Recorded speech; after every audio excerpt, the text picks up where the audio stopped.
Hey, Barbara, I'm really happy that you let me moderate the economy. Yeah, well, somebody has to do it. Moritz, can we go economy?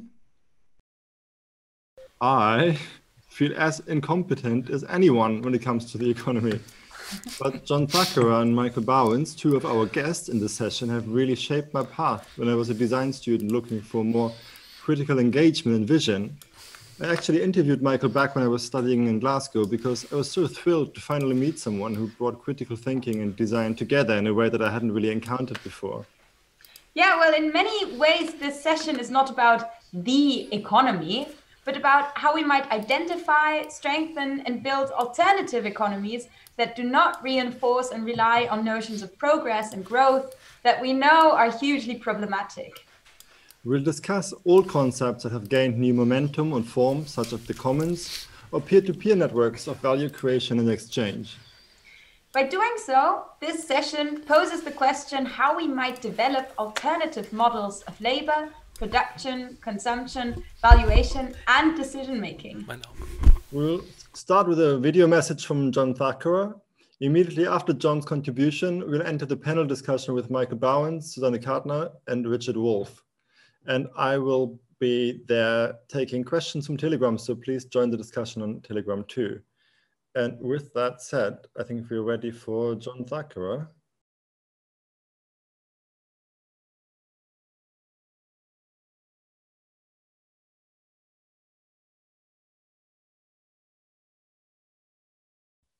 So we're asked this interesting question about what are the urgencies of our time? And I think it's a good question because so many people are stressed and anxious about very big and abstract developments that are hard to understand and therefore hard to respond to. My starting point is that we are in the transition from something, but also to something.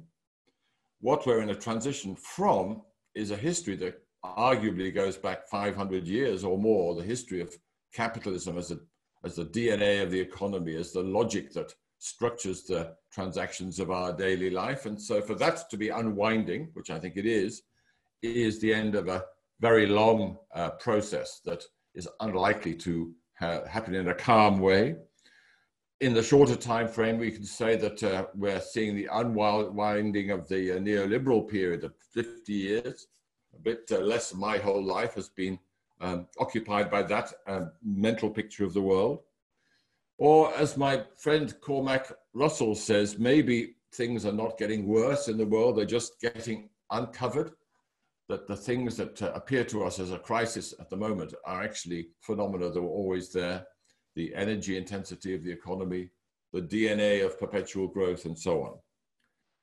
But having said that, we're on the way to something as well as from something. I think my theory of change, I borrow it from the physicist Ilya Prigogine, who said that when the system as a whole is unstable, small islands of coherence have the power to change the big picture. And so in my practice as a writer and a philosopher and a curator, my whole life is about seeking out small islands of coherence that in different ways are examples of the more healthy and more thriving world that lies ahead. And it can be everything from discussing the kind of recipes for using peas in Sweden to learning about caring for elders in Singapore. And my basic experience is that the world is filled with examples of positive alternatives of provisioning for our daily life needs to the ones that are clearly going so badly wrong. And so I think that for all of us, there is a practice called seeking out those people and projects who are creating viable alternatives, connect with them, find a way to relate to them, offer your services and your skill and your time and your trust, and take it from there, which I think is the practice of the urgency of our time, is to not be obsessed by timeframes, but more about connecting one step at a time.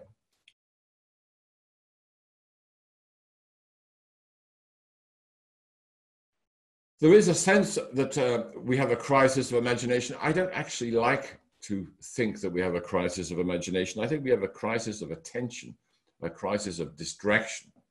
You know, lots of people have written over the last years about the fact that we live in a desert of the real. And whether it's media as kind of immersive environments or just channels of information that distract us, I think that the anxiety that so many people feel at the moment is because we're not able to, because of this distraction, to concentrate and attend to the pockets of life, the pockets of positive activity that are all around us if we only choose to look for them. And I was inspired to learn that the Situationists decades ago talked about the need for a reversal of perspective. Rather than attend to and be bewildered by the crisis, which is of course very visible everywhere, look instead, so to speak, somewhere else at the edge of the picture for these small islands of coherence and make that your starting point. And I must say, during the COVID pandemic of the last months, you've seen that happening in lots of miraculously tiny ways. The number of people who now have become experts about the weeds in the sidewalk outside their urban apartments, it's like exploding phenomenon of discovering and connecting with life very close to you, even if you can't leave your apartment. So all over the world, people are exchanging notes about weeds.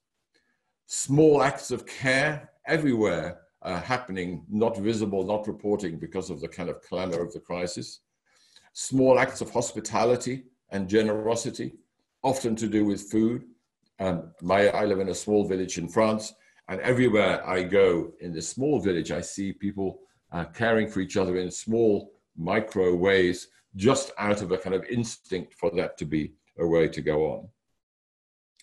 So in terms of imagination, I don't think we have to imagine alternatives. The alternatives are there. We have to find them, connect with them, and figure out ways to help them flourish.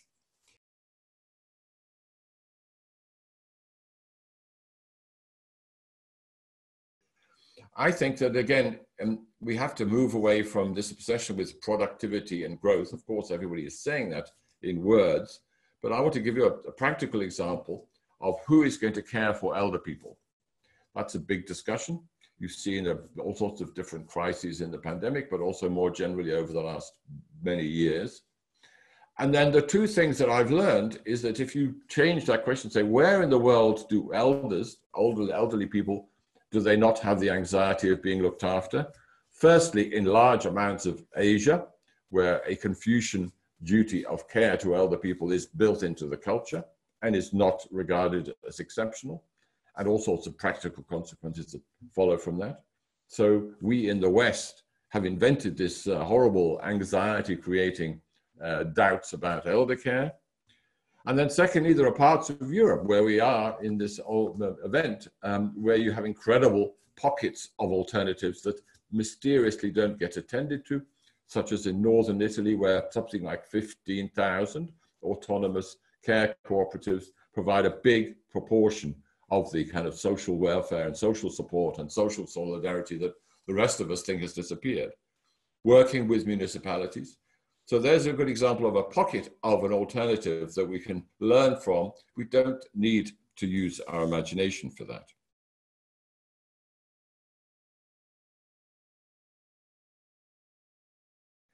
There's a very interesting kind of phenomenon in places like China, where I spent a bit of time, where it's not so much a kind of political or a strategic question, it's day-to-day politics. There are 230 million smallholder farmers in China, a big chunk of the population, a big part of why that country has more resilience in terms of food than many others. And so when one looks for, there are very practical things are happening in which very old patterns of trust and reliability are added to and augmented by new networks.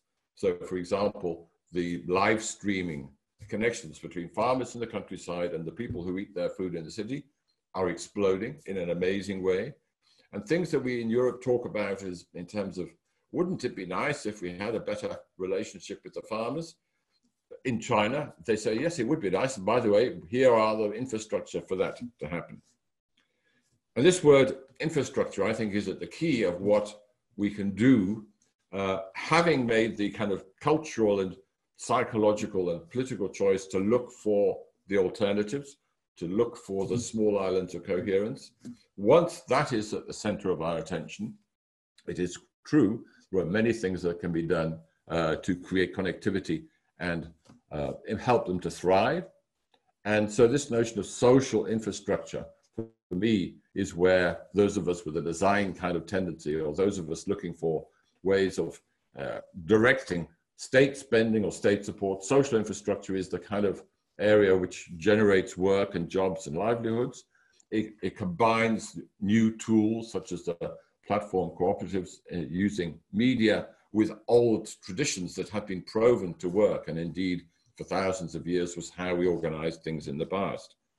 So I just think that if it's about social care, organizing food, organizing for the connections between farmers and producers, all of these things can be invented and augmented and enhanced moving forward. But maybe to kind of draw it to a close, I don't want to pretend that I'm just one of those people who ignores politics or governance or the legal system. It is complicated, but to me, one of the most inspiring developments of the last period is this notion of creating legal systems to support the rights of non-human life, legal systems to support the rights of social solidarity, legal systems, in other words, that provide a duty of thrivability or co-thriving as the basis upon which we measure how well things are going.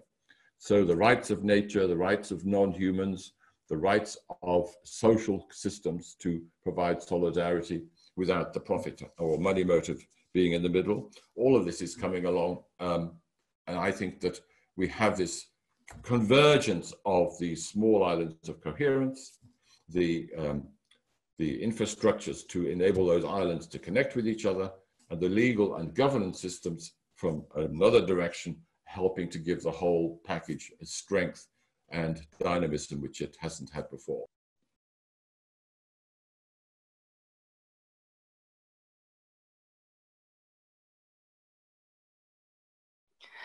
Hello world! Good evening, everyone. How delightful that you chose to join this live stream for yet another round of brisky thoughts about the pressing challenges of our times. I am Anett Holzheid, and I happily welcome you to the economy panel of the Driving the Human Festival. By now, I'm sure we all know that the global pandemic, still in full swing, has brought once more and more so novel urgency to the drive towards a critical evaluation of our economic system and to the need of genuinely shifting gears to alternative action beyond the comfort level zones. As Homo economicus, we do cherish local and global marketplaces to offer our services and trade goods of various kinds, be it fruits, be it minerals, vaccine, artworks, or information of any kind, don't we? As sentient human beings, we recognize a great deal of socioeconomic imbalance and face nagging questions such as how to come up with prototypes for creating balance within the systems and caring for these networks of which we are part of in different roles. How can we do less harm as producers and consumers? Where can we leave things for the better? And where can we create livelihood and value through fair and meaningful exchange without being trapped all the time by the monetary profit principle? John Thackara, who is an investigator of all things related to ecological design and social innovation, who travels the world collecting stories, connecting people, and helping to think about the future. John, who was the first director of the Netherlands Design Institute in Amsterdam, and who developed the conference series Doors of Perception, and who just released a new book entitled How to Thrive in the Next Economy. John, with this video interview we were just watching, provides a very proper mood and mind board for our panel discussion. As he points out, the urgency to build networks of connectivity between the social, the ecological, and the economic, he himself refers, as we have heard, to Ilya Prigozhin's work of complex systems and self-organization, who put it in a nutshell, and I repeat the quote, "When a system is far from equilibrium, Small islands of coherence have the capacity to shift the entire system, unquote. As moderator, it is now my honor to connect you to our three awe-inspiring panelists, Susanne Kadner, Michel Bauwens, and Richard de Wolff. Susanne, Michel, and Richard, very warm welcome to you. We are extremely thankful and excited that you share your expertise with us and your fervor about how to foster economic change that better safeguards the intricate and multifold interconnected life on the planet in a complex world of physical and digital, of material and immaterial goods. Before we jump into the discussion and let the important questions nag us and get the better of us, let me quickly introduce you to tonight's audience. Dear audience, if you have come across the Circular Economy Initiative in Germany, then you know Susanne Kadner. She pioneered the Circular Economy Initiative at the National Academy of Science and Engineering, short acatech, where she works together with a lot of different stakeholders from politics to science, industry, and civil society. And let me mention once again that acatech is one of the strong partners of the Driving the Human project. Susanne has a sophisticated scholarly background in chemistry and marine microbiology. She has been working for the Potsdam Institute for Climate Impact Research, where, among many other things, she co-authored the 5th assessment report as the scientific basis for the United Nations Framework Convention on Climate Change in Paris. And as we recall, the Paris Agreement signed in 2016 deals with the mitigation of greenhouse gas emissions. Are you familiar with the proposal of commons-centered economy? If so, I'm sure you have been following the publications and talks of Michel Bauwens all along, and you are waiting for Michel's massive open online course to be released. Michel founded the Foundation for Peer-to-Peer Alternatives. He works with his global group of researchers exploring peer production, governance, and property towards a society of the commons. Michel is research director of the platform commonstransition.org, co-founder of the Commons Strategy Group. He organizes powerful conferences in this context. And I can only recommend to you the Peer-to-Peer Manifesto. It beautifully makes transparent that the commons are not a paradise of free floating milk and honey, but a picnic prepared by all, which you would be sorry not to be attending. And most of all, he is such an exceptional sport. As for him, this panel is a real late night show, way past midnight. Michel, you are the best. And while Michel joins in from early Sunday morning, Richard graciously devoted the best time of his Saturday early afternoon to us.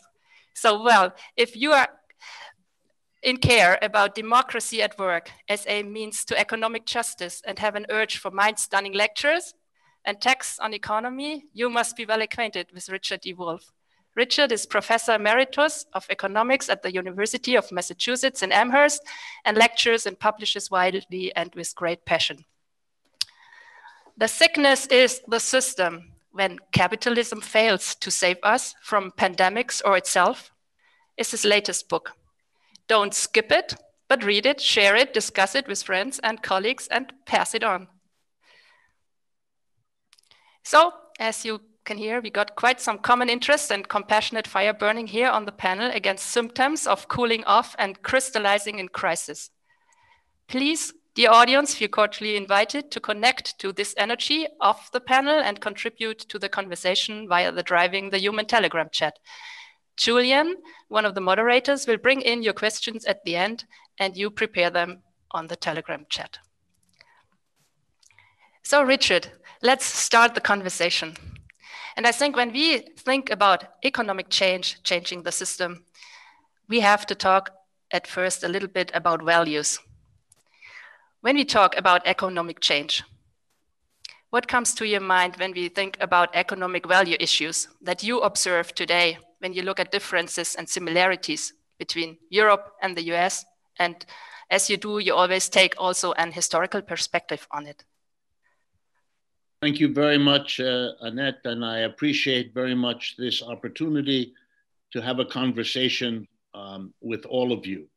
I thought John Thackara's comment about we are living through unwinding of capitalism, unwinding of neoliberalism, really struck me very deeply. I am speaking to you from New York in a society that is now, and I have never said this before, in my judgment, disintegrating. It is more than unwinding. It cannot cope with the COVID virus.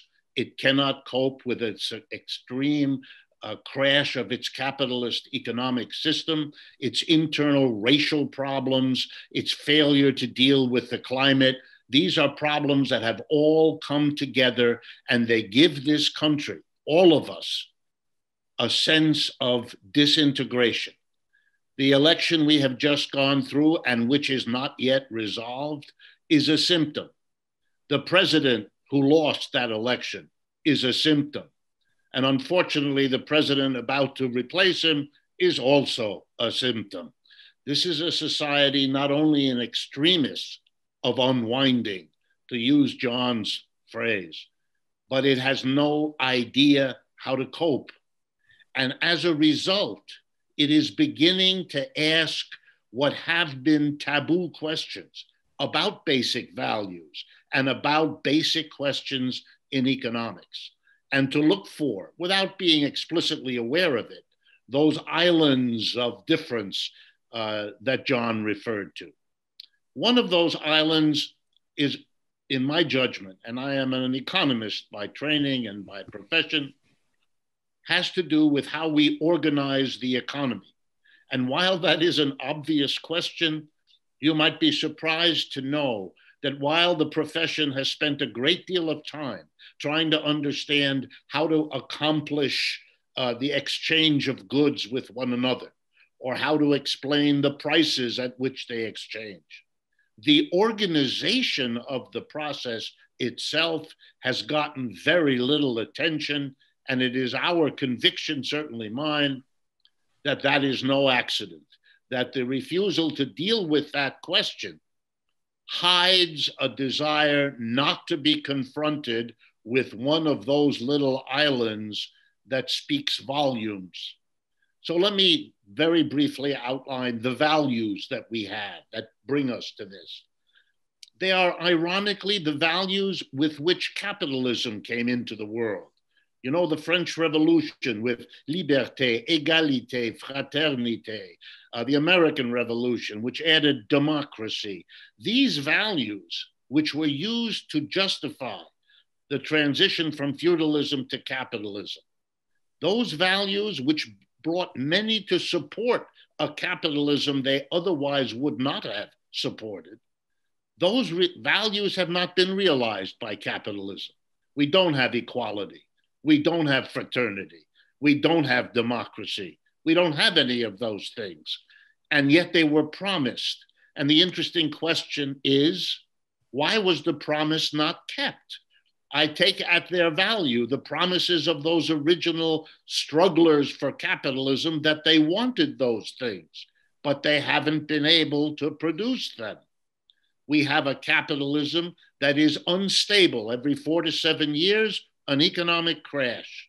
We have a capitalism that has taken us in this country back to a level of inequality we thought we had put aside a century ago.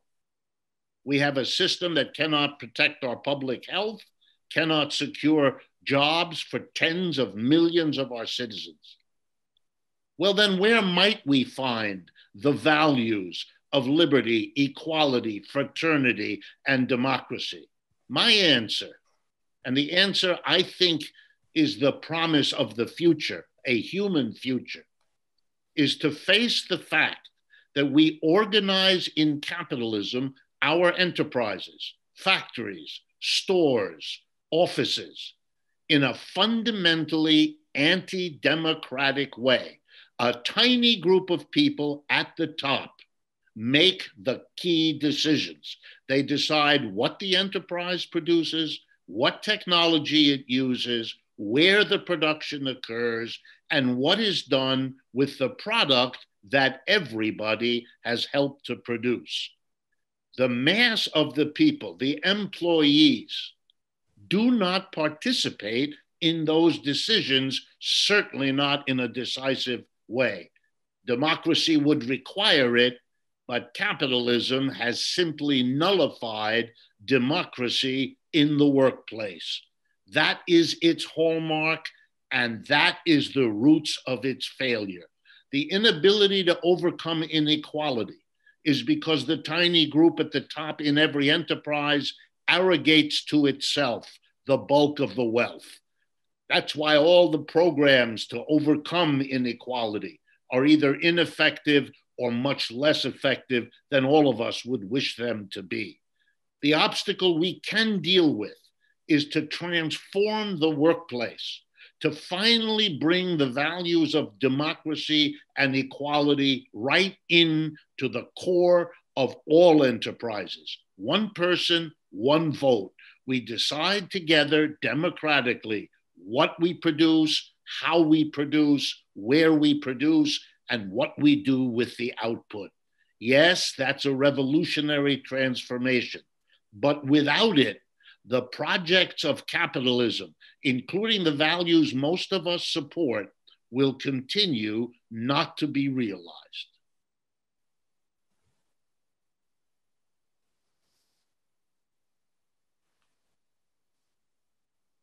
I wanted to stop because I want to give time to others. And you know, professors like me have a tendency, if you allow them, just to keep going like a little wind-up toy. Thank you. Susanne Kadner, would you like to continue?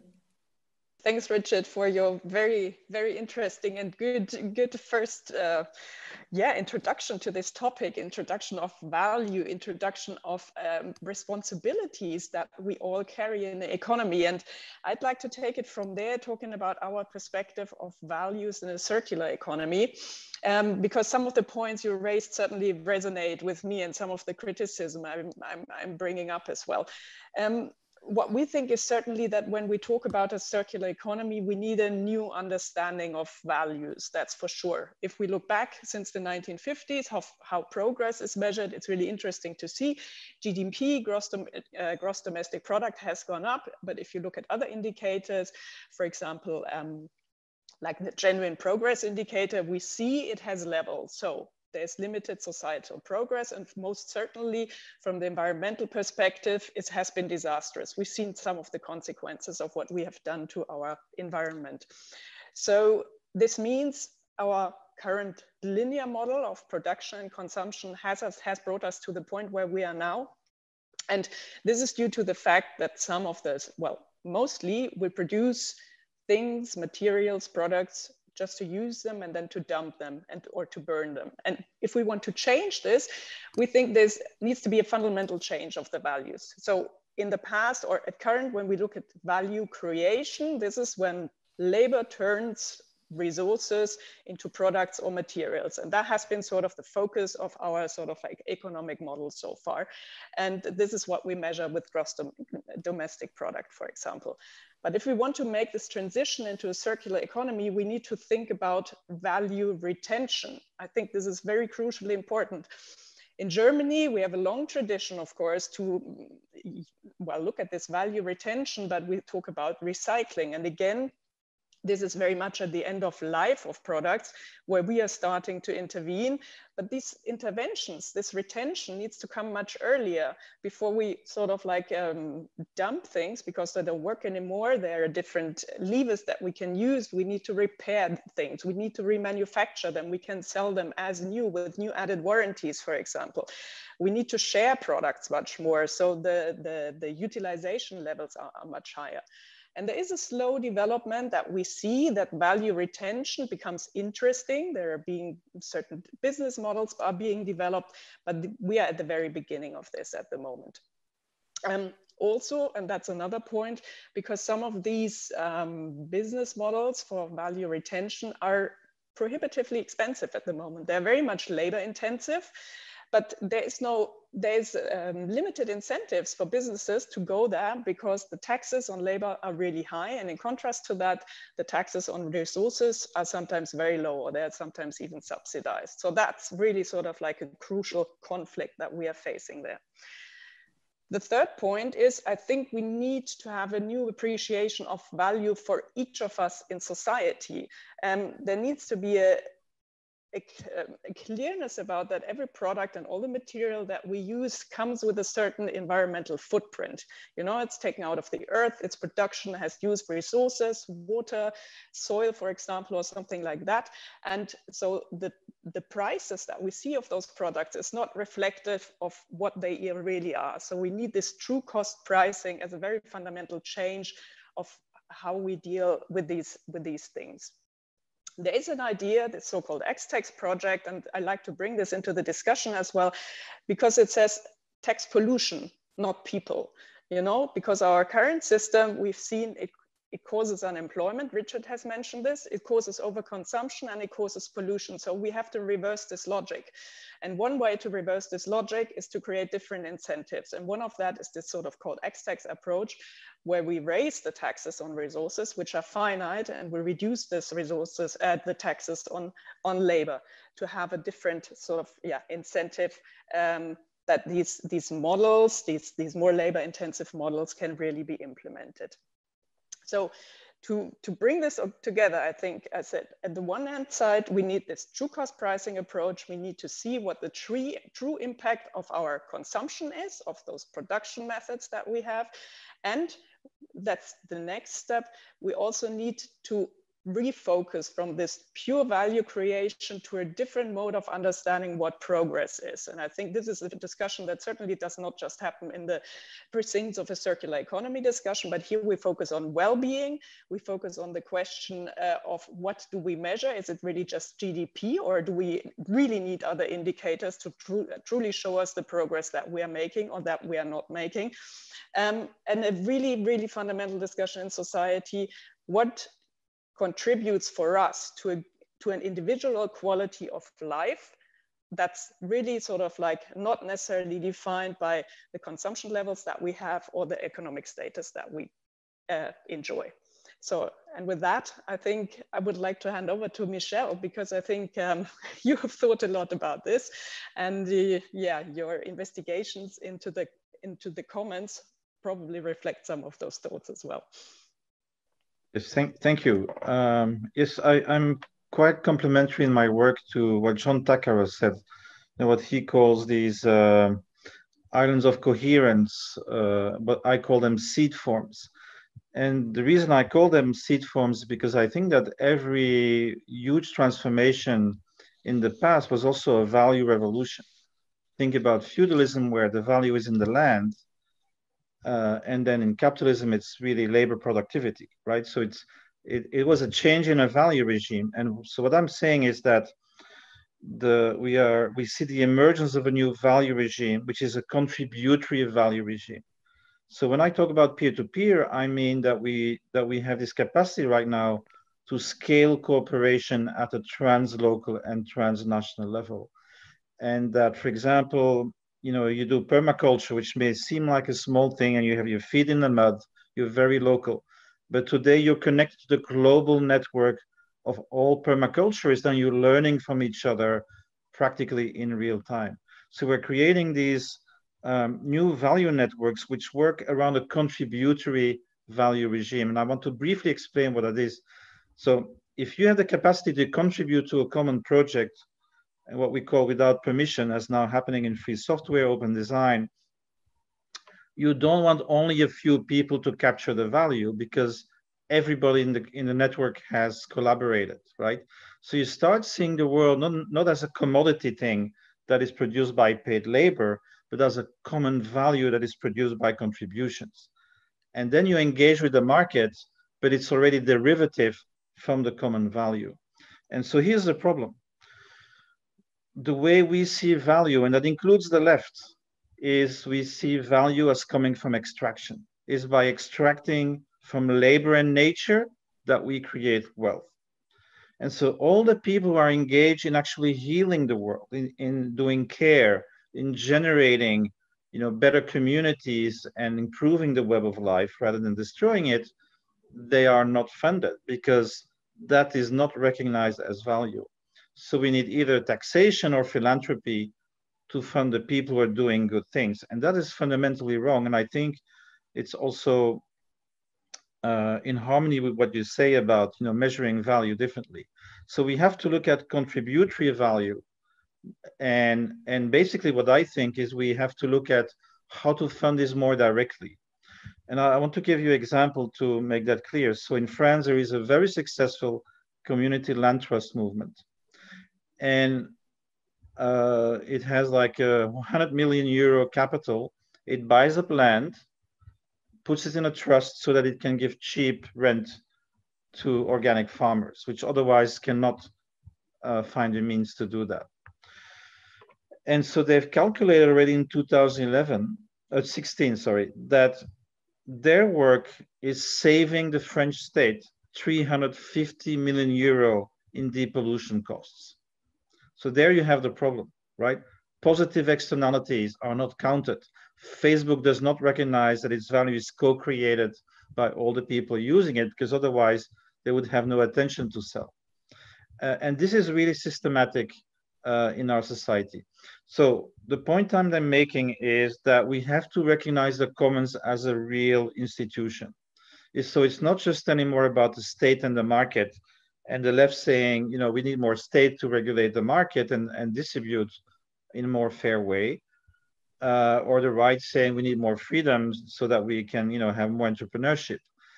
Both are forgetting that there's something new, which is the commons.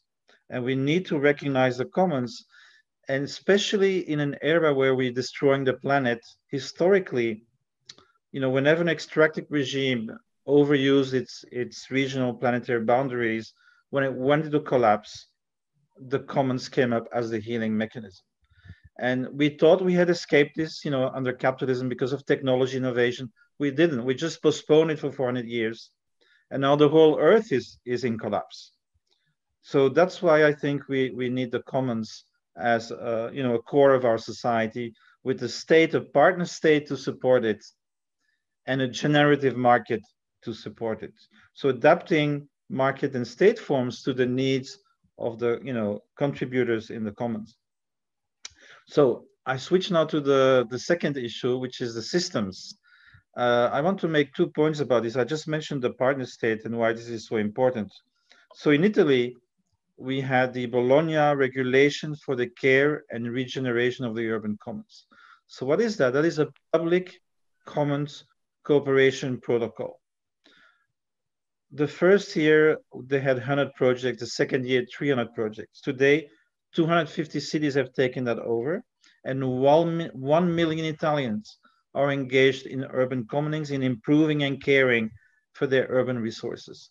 So that's a bit different from the traditional kind of top-down bureaucratic policy making. This is about really seeing the government as enabling and empowering the autonomy of the people. So when Richard talks about, you know, the democracy in production, that's exactly what I mean also, but also in civic society. The commons is by definition a self-managed community. So in a commons, like in a co-op, the ground floor is democracy. And so this is very important, I think, that we look at this system change. And so the other thing, and then I will, I think I have to give it back to Richard, but I want to say one more thing. So a lot of people are pessimistic and say, well, you know, we see this happening, the commons is growing, but it's going to be co-opted by capital. So they kind of already given themselves, you know, defeated before it even started. And so I think we should just do the opposite. So not co-optation by capital, but reverse co-optation.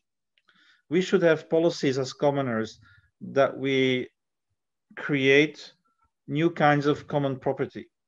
So we can call this non-dominium. You know, it's like a collective. It belongs to all the commoners, basically, who are engaged in the project. And I use a notion of transvestment, which means using capital to grow the commons. Well, and capital is actually the opposite. It encloses the commons to create capital. And so now what we have to do is the opposite. We have to systematically engage all these, you know, islands of coherence that John Thackara talked about. We have to start becoming very serious about this. This is a structural issue. And we need the state and the market to co-evolve with the commons to make this a new norm. Once we recognize the value of contributions, we will be in a new society, a new civilization, where care of community and the web of life becomes the core way of actually getting recognition as human beings. And this is where we have to go. Not being recognized because we're good extractors, but being recognized for being good contributors. Thank you. And Richard, I think it's your turn about system change. Okay, I agree, as you might have expected, with both of you, with Michel and with Susanne. But I want to push a little bit on the systems. In my reading, capitalism certainly got rid of the commons. We know that story. At risk of quoting the wrong person for some of you, in the first volume of Capital, Section 8 at the end is about the so-called transition from feudalism to capitalism. And a central part of the story Karl Marx works out there is the destruction of the commons, the agricultural commons, the enclosure of those commons, and so on. And I'm reminded that throughout the history of capitalism, it always produced a bad conscience.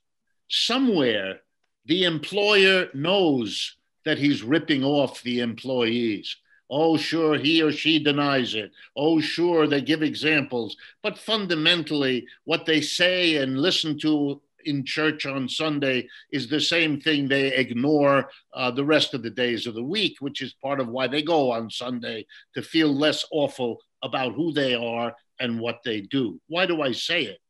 Because the efforts to create those islands are also opportunities for the system to identify those islands and to undo them in a variety of ways.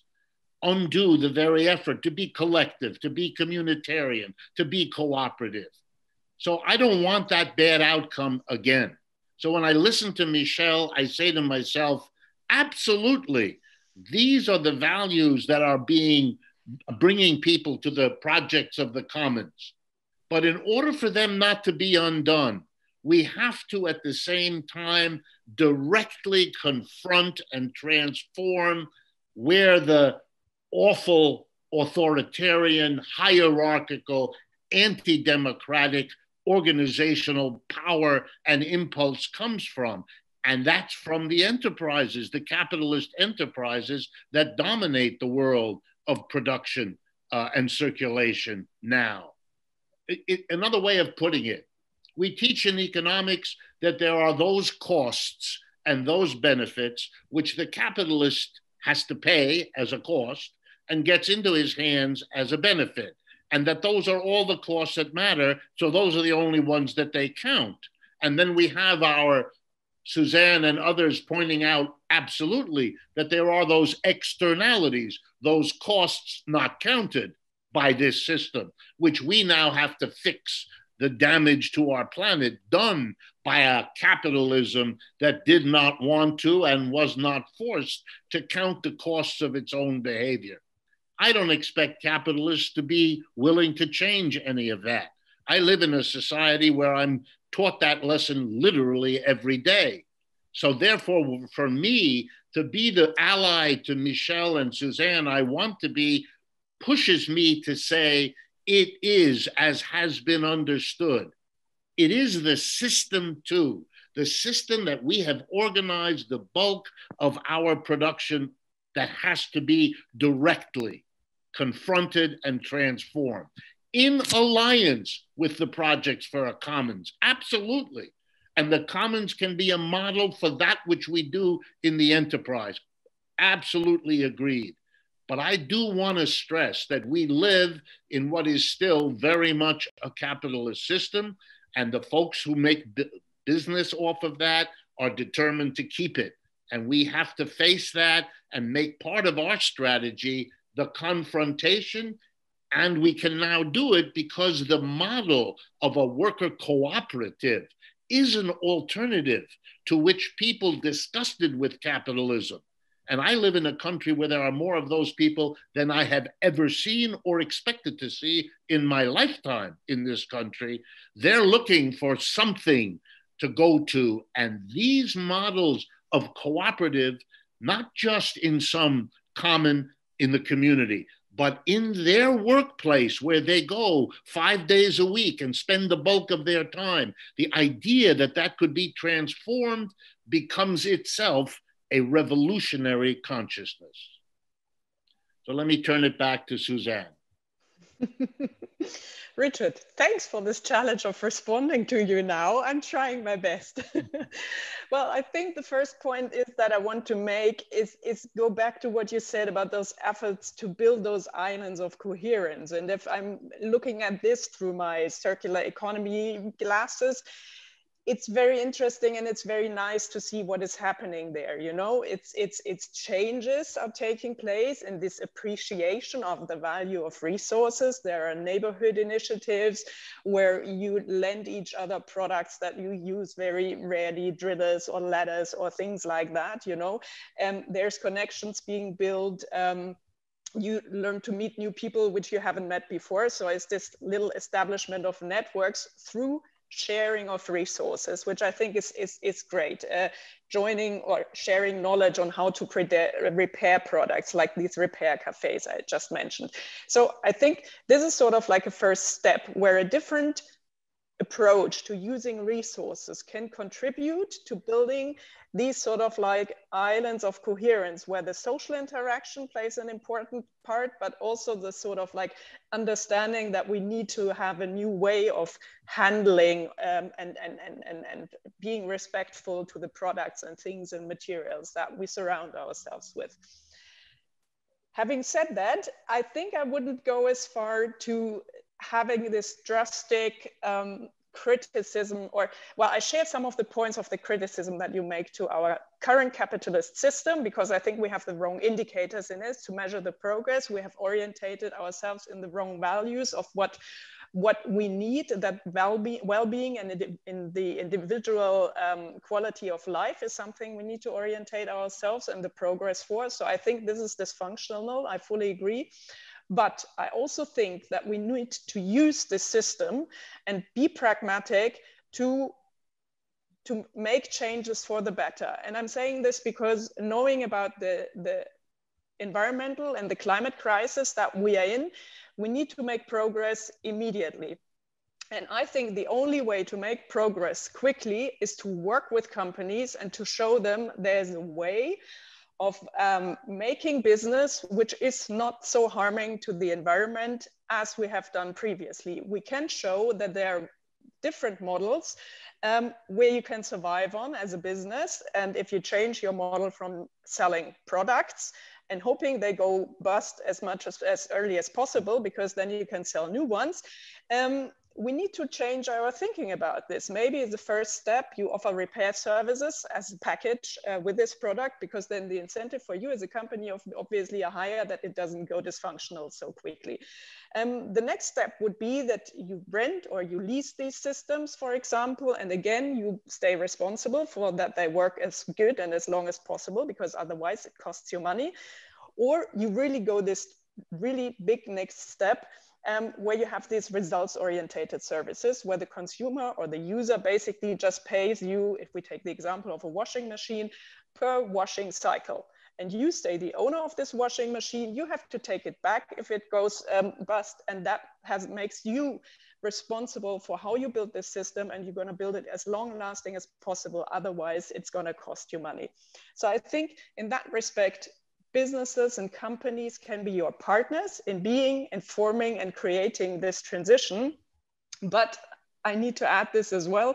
We as citizens play an important part in that. And I'm saying this because there is, in Germany, I don't know whether this is being used elsewhere in the world, when you talk about car sharing, there are people saying, don't be gentle, it's a rental. And I have to say, I really hate this. Just because you don't own it doesn't mean you can treat it badly, because if it gets broken, it's not your responsibility. And that, I think, shows the fundamental societal change that we need also in how we deal with our environment and the resources it provides to us.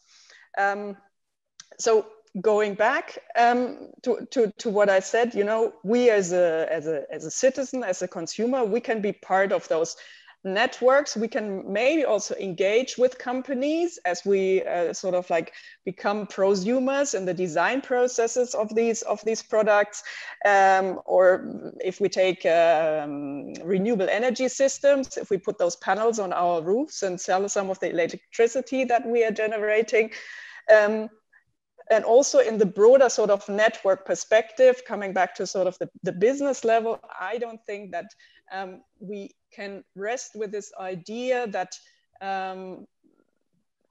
companies can do this transition into a circular economy alone. And here we come to sort of the core basis of it, because in a circular economy, cooperation is key. So there's not a single company which can implement a circular business model, for example. You need an ecosystem for that. You need different actors for that. And for them to cooperate and really start a management or circular management of those products, there needs to be transparency, there needs to be trust, and there needs to be this sense of cooperation. And I think this can provide the basis really to start a transition into a different handling of how we use resources, but also of how we cooperate with each other in a society and with businesses. Thank you, Susanne. Maybe we have 5 more minutes before we ask the audience to bring in their questions. Michel, could you maybe point out from your experience where some of the frictions were in different projects you were following or fostering? Yeah, well, certainly one of the internal problems is, governance. It's, there's kind of a tension between the old vertical worlds, in a corporate hierarchy, and then there's a very strong demand for horizontalism. And personally, I don't think both of those extremes are not the ideal. We have to really find hybrid mechanisms, because the very important thing that I find in commons is they also have to be efficient. We are competing, whether we want it or not, with capitalist enterprises. So we also have to show that we can do things, products that don't break down, services that are better. And so that requires a kind of combination between inclusion, horizontality, but also capacity to kind of, deal with contracts, do the work, know who's responsible. So that's one of the things that we often see in commons projects, is how to navigate this contradiction. Politically, in the world, I see a big problem with the regression to identity that is both visible on the left and on the right. On the right, it's ethno-nationalist religious revival. We've seen in right-wing populism. On the left, it's around intersectionality and race and gender. And so we see that people are retreating to smaller identifications. And so there's a lot of internal struggle and polarization, which is really difficult to deal with when you build a social movement. So that's an issue that we have now. And I think the answer there is we really have to learn to talk to everyone again. Go beyond our own even political identity and being able to say, well, if we all care for this thing, we should be able to work together regardless. And certain things we just have to put between brackets within a certain context in order to be, work together. So that's the second point. Then finally, the third point, which is we really have to convince political movements to step away from the market state binary. As long as this is your reality, then you're stuck in the industrial framework. You reinforce the state or reinforce the market, and that is even true for progressive parties, which also think like capital that the value comes from extraction. So I think we need to convince also progressive political forces that value comes from contribution, and so that the commons are not a threat to taxation and redistribution, but are actually something new that they can embrace, and that's not always an easy thing to do in the current context. Thank you so much, Michel. Julian, do we have any comments, questions from the audience yet? We certainly do. We probably have more than we can deal with, but I'm trying to give you a few. There was one spearheaded by Alexia, and I hope I represent you well here, Alexia. So I'm trying to get your question right. So the question is about where are all the non-humans, I guess. So they made an appearance in classic economic terms as externalities in several times. And so a question is if there isn't a paradox, and if we don't, like in this idea of a circular economy, if it excludes living things, and if we must not move from a circular economy to an economy of the living, and what that could look like, and what the place of that kind of question would be in your analysis. I think this would be a nice answer from Susanne and Michel, if you could have a quick exchange about it. Susanne, you want to start?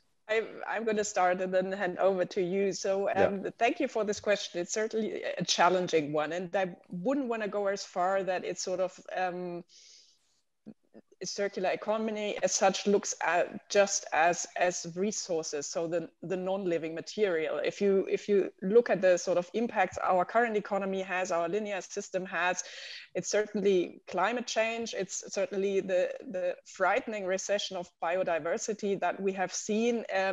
This is something that we are aiming for to fix through a circular economy. So of course, when we want to look at the progress that a circular economy makes as well, it is very important that we also are challenged to use the right indicators. And as we bring or products being brought on the market in a circular economy, of course, you have to look at the impact this has not only on resource use, on water and soils, but also on indicators which show you, has it toxicity to humans, has it toxicity to freshwater systems and the ecology in there. So this is part of the whole sort of systemic perspective that you need to take in a certain circular economy, most certainly.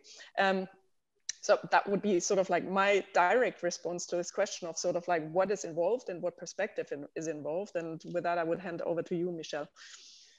Yeah, so I think even in the commons, we have this issue where, the classic commons theory from Ostrom, sees humans and resources as separate things. And so I think, and that's of course a very difficult thing to do because we've been, educated for 4 centuries in this kind of separation ideology, is to see living things as partners.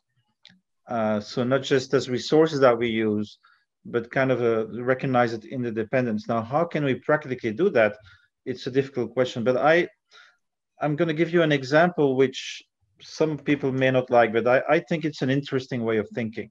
So as you know that, New Zealand, Bolivia, Ecuador have started to give legal personhood to natural resources.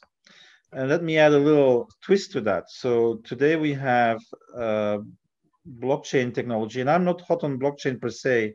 I'm talking really about what it enables, which is distributed and shared accounting and logistics. That's what I'm interested in.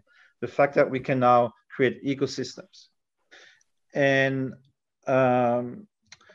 there's a second concept in this movement, which is called distributed autonomous organization. So I just ask you to let your imagination go for a while. Imagine that we could recognize a forest and a river ecosystem as actually ecosystems with agency, enabled through technology, agents, sensors. That trust, that natural trust, could basically recognize that it depends also on humans to protect itself. So I don't know if you see the reasoning, but what I'm seeing as a possibility is to have recognized natural resources surrounded by human and extra-human contributors, and that can actually start paying them. So in other words, recognizing commons-based contributions in a new institution. So maybe that's not realistic, but I think very much in that direction is that we need the commons to be a fifth magisteria. We have now culture, politics, science, I always forgot the fourth one, the economy, that kind of like relatively autonomously manage our systems. And we have no voice for the commons. And I think the commons is both human communities and extra-human communities. We need to find the legal forms that give them somehow a kind of voice that can be taken into account in our human decision making. And just to finish one minute. So I wrote a report about this. It's called P2P Accounting for Planetary Survival. And so I look at new accounting systems like contributory accounting, ecosystem accounting, and thermodynamic accounting. So imagine that we have a layer of mutual coordination through what we call stigmergy, which was, you know, what open source has brought to the world, the capacity to massively scale cooperation. Second, we create generative market mechanisms like Fishcoin, which is a coin used in fisheries, which tells you exactly how much fish we can use without endangering their reproduction. So we have intelligent monetary systems that actually integrate those externalities. And then we have a third layer, which some people call global thresholds and allocations, which is really the voice of nature. It says, you know, this humanity is what you can use without destroying and overusing the planet. And imagine that we have a cyber-physical infrastructure where in every context we can determine how much we can use for human needs without endangering the planet. But it's a question of power. So you know, what Richard reacted to my presentation, that's very much true. It's a good idea, doesn't work if there's no power behind it, right?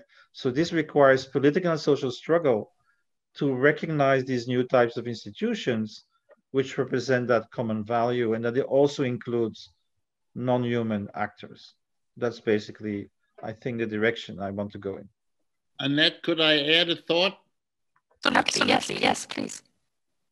The reason I press on the transformation of the capitalist economic system is because it inculcates in the populations where capitalism is the prevailing system ways of thinking that are the direct problems that both Susanne and Michel talk about.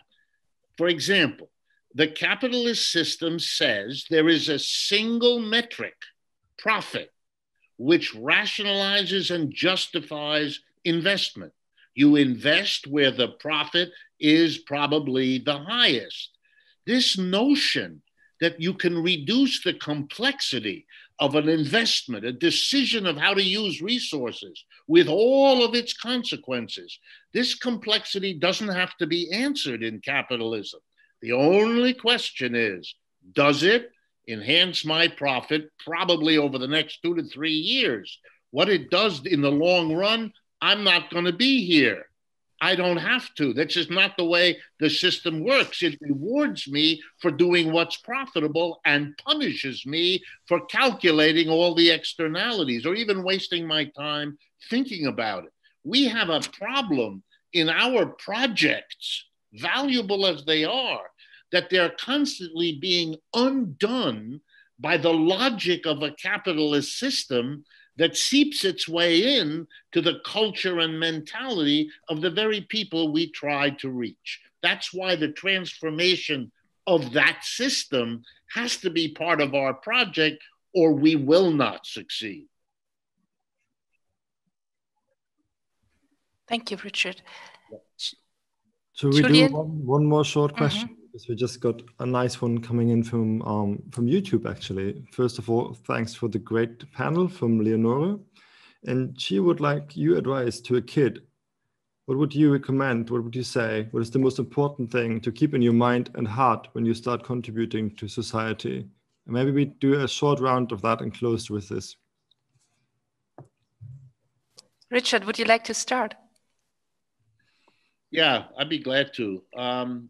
I think for me, it's to understand that the consequences of any act are infinite in number. You cannot know what they all are. Many of them will not play out until you are no longer on the scene. Therefore, anyone who suggests to you there is the metric, the way, whether it's GDP or anything else, is giving you bad advice. That life is a very complicated business. Your best hope is to work with other people, acknowledging that they see it and experience it differently, and then try to come up with suggestions and conclusions that take, as much as they can, those differences into account, and be very suspicious of anyone who tells you there's a shortcut, there's the profit motive, or there's the aggrandizement of our nation, or there's the celebration of whoever we think lives in the sky. These are not the ways forward. These have been the ways that we have to get beyond. Susanne, would you like to continue? Yeah, I think for me, it's really just a few words that I want to say. For me, I think it would be respectful to everything and everybody who surrounds you. Always try to take the other person's perspective, try to be understanding, and that's the basis for this cooperation, for this ein neues Miteinander, to say it in German, the way of interacting. And I think this would be a good basis that I would want to give to a kid to shape our future. Thank you. Michel? Yeah, I would ask him or her 4 difficult questions. One is, what do you think the world needs right now? The second question is, what kind of passion can you bring that is in harmony with this particular need? The third one is, what skills do you need to make that effective? And the fourth question, of course, very important as well, is how do you think you can make a livelihood based on the 3 first requirements? And I know that's quite a difficult thing to do, but I think that's what's great about, what we call commons-based peer production. It starts from the passion. The passion starts a project, the projects create a community, and the community creates the economy. So we kind of have the logic around the capitalist logic, which is, how can I make a living? And maybe I find a nice job, and maybe I will be happy doing that job, which is 1 out of 5 people succeed in doing that.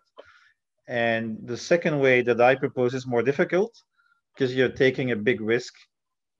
But eventually, in terms of social change, it's very efficient, because you're not waiting for capital to finance your activity. You're doing it, and then you try to create a community and an economy around it.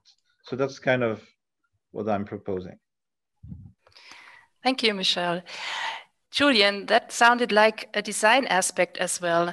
And I think we are about to close this panel now. We started with imbalance, and I think we got wonderful ideas for new ways of balancing and trying out, creating something new together, commonly. What about your perspective to it? You totally catch me on the wrong foot. I have nothing to answer actually at this very moment, so I will just not do that. Instead, I will thank you for the question though. Instead, I will thank you, Michel, Susanne, and Richard, particularly for the last round. I will test those comments on my kid tomorrow and see where it takes us. I'm really looking forward to that. And Anett, thank you for the great moderation. I really enjoyed the session, and from the comments I can see all the audience did so too. If any of you are available to join the Telegram chat after the session for a little bit, that would be great. So just now, I have the pleasure to announce Vivien Tauchmann's performance who's coming up. The next one in her series of performance exercises that are spread out throughout the festival and will get us out of our heads again into our bodies. Let's get ready for the retail episode of Self as Other training.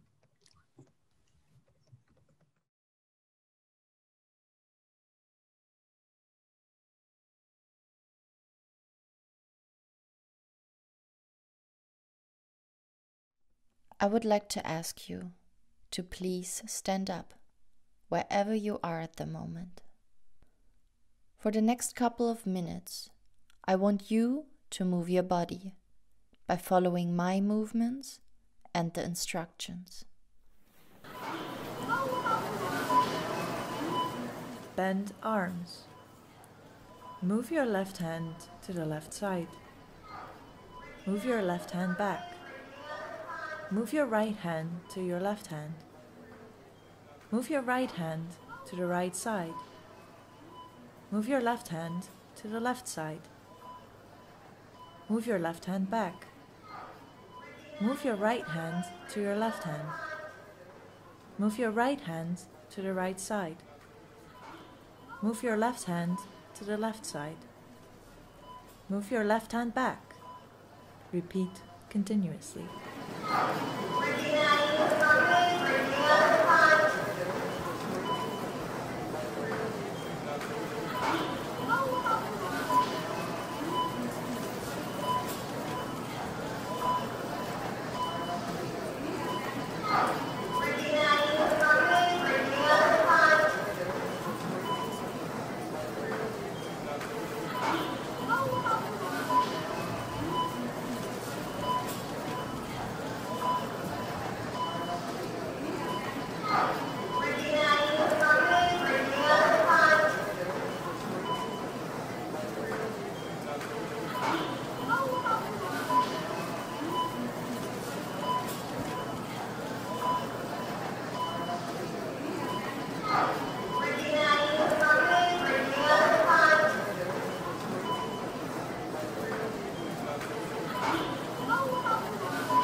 Focus on your movement.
Try to keep the same speed.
Slowly stop to move and look at your screen.